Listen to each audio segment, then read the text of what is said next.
Seja bem-vindo, bem-vinda. Eu sou Eduardo, eu sou um cristão amado por Jesus de maneira incondicional, como eu tenho dito, e também sou um cristão em recuperação. Tenho lutado contra a raiva, o perfeccionismo e a soberba. E esse aqui é um canal que eu criei, Bíblia e Recomeço, e meu propósito aqui é nós termos conversas, reflexões, sobre especialmente nossa identidade em Cristo e nosso processo de estarmos vinculados com Jesus para que o nosso caráter possa ser aprimorado, Mas também hoje quero começar uma outra sessão de vídeos que são assuntos bíblicos de forma mais temática, Então quero abordar alguns temas bíblicos, Alguns difíceis até de polêmicos, Difíceis de entendimento. E eu queria começar hoje então falando contigo sobre o plano de Deus segundo a Bíblia. A Bíblia apresenta o plano de Deus da seguinte forma, dizendo que quando Deus criou todas as coisas, nós vemos que em Gênesis está essa afirmação, também em Atos 17, 24, o texto de Atos diz: o Deus que fez o mundo e tudo que nele existe, sendo ele Senhor do céu e da terra, não habita em santuários feitos por mãos humanas. Então, a Bíblia afirma que Deus criou todas as coisas, mas uma pergunta que nós temos que nos fazer é: por que Deus criou o mundo e por que ele criou a humanidade? A Bíblia responde essa pergunta dizendo que Deus nos criou, com um sonho, um plano de nós termos um relacionamento de amor com ele. E a gente sabe, que o amor, ele só acontece quando as pessoas são livres para escolherem amar ou não. Então essa é uma outra característica. A Bíblia diz que Deus nos criou com livre escolha, livre-arbítrio, capacidade de fazermos escolhas. E os primeiros humanos, Adão e Eva, eles representavam a humanidade toda e eles fizeram uma opção de não seguirem o plano de Deus, não seguirem esse sonho de Deus. E Deus respeitou, Jesus respeitou isso de tal forma, que a partir de então todas as pessoas nascem com essa decisão tomada, nascem fora do plano de Deus, nascem carentes de Deus, e afastados, uma natureza que nos afasta de Deus, Em Gênesis 3 você pode ler o começo dessa história, e a gente também lê em Romanos 3, 23, que todos pecaram e estão separados ou destituídos da glória de Deus. Então, a Bíblia chama isso de pecado original, essa decisão que eles tomaram. Então, foi uma decisão que foi respeitada por Deus e nós, então, a partir de então, nascemos separados de Deus. O que o pecado causa? O que essa natureza pecadora causa? Causa uma ausência de Deus, a ausência da presença de Deus, do relacionamento com Deus, e também uma ausência de Deus que permanece eternamente.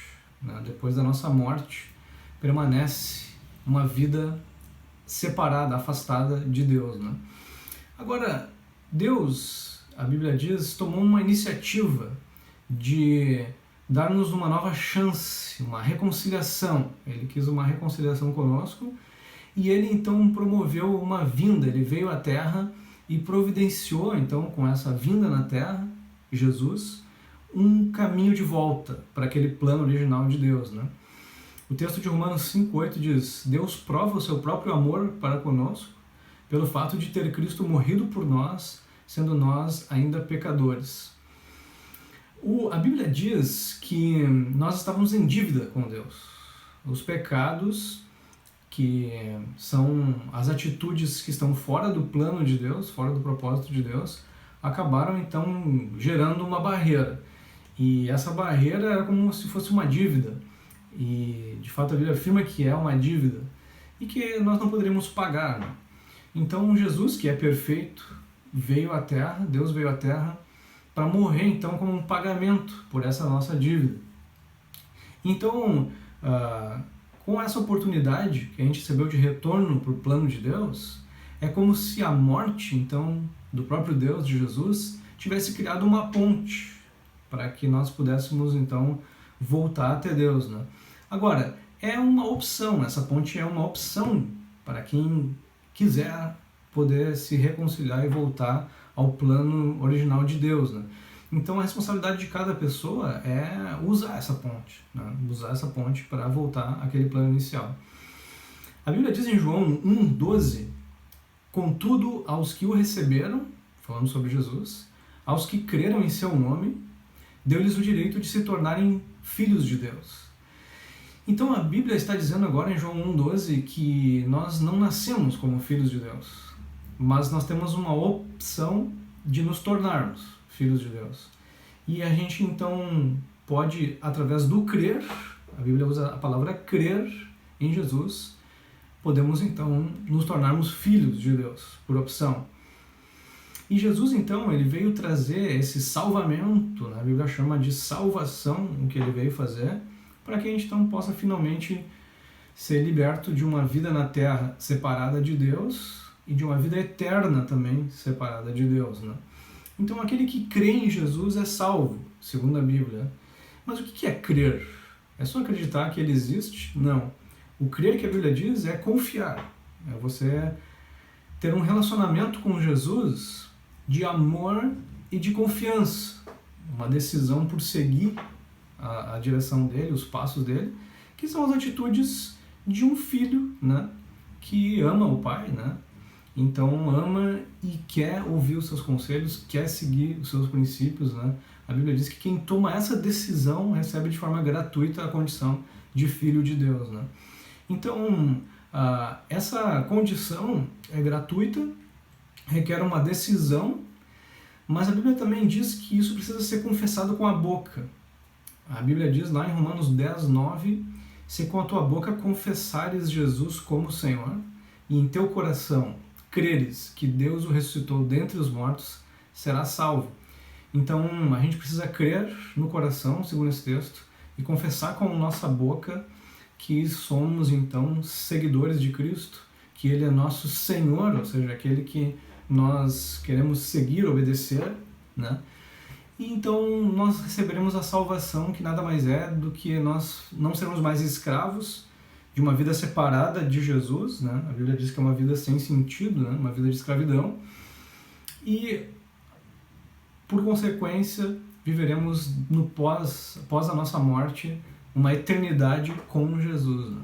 Então, esse é o convite que Jesus faz para todos nós, esse é o plano dele inicial, né? E que agora veio a nos dar uma nova oportunidade, né, para experimentarmos isso. Então Jesus nos faz esse convite para nós estarmos usando essa ponte que ele colocou, essa via de reconciliação, e sermos então, nos tornarmos filhos dele. A Bíblia diz que quem se torna filho tem a vida eterna. Por quê? Porque recebe o perdão dos pecados, um perdão de uma forma única. A pessoa é perdoada, ou seja, é recebida por graça agora na vida eterna, não por seus méritos, né, mas pela graça de Jesus, como já falamos em outros vídeos aqui. E além de a pessoa se tornar filho e receber a vida eterna, a Bíblia afirma em diversos textos, por exemplo, Efésios 1:13, que nós, ao crermos, ao decidirmos seguir a Cristo, nós recebemos o Espírito Santo. O Espírito de Deus passa a habitar em nós, para nos ajudar então com nossas falhas de caráter, com nossas dificuldades, como a gente tem falado aqui também em outros vídeos, né? Pois bem, então esse é o plano de Deus para nós, segundo a Bíblia, né? O que ele tinha em mente quando nos criou, e esse é o convite que ele faz para cada um de nós, que possamos então nos tornar filhos dele através de uma decisão de amá-lo e seguir os seus conselhos, obedecer a sua palavra, né? Nós já falamos que é impossível obedecer ela completamente, porque nunca seremos perfeitos, mas essa decisão, esse coração entregue, e Jesus conhece o coração de todos, essa decisão é suficiente para nós nos tornarmos, então, pela graça de Jesus, filhos dele, e podemos, então, ter vida eterna e vida com propósito, com sentido aqui na Terra. Que Jesus possa te dar graça, te fortalecer nesse entendimento, que você possa dar espaço de decidir andar com Cristo, seguir a Ele, aceitar o amor dele e assim se tornar um filho ou uma filha que é amada de forma incondicionalmente, que é amado de forma incondicionalmente de forma incondicional e pode então viver todo o sonho de Deus. Que Jesus possa te abençoar. Grande abraço e até a próxima.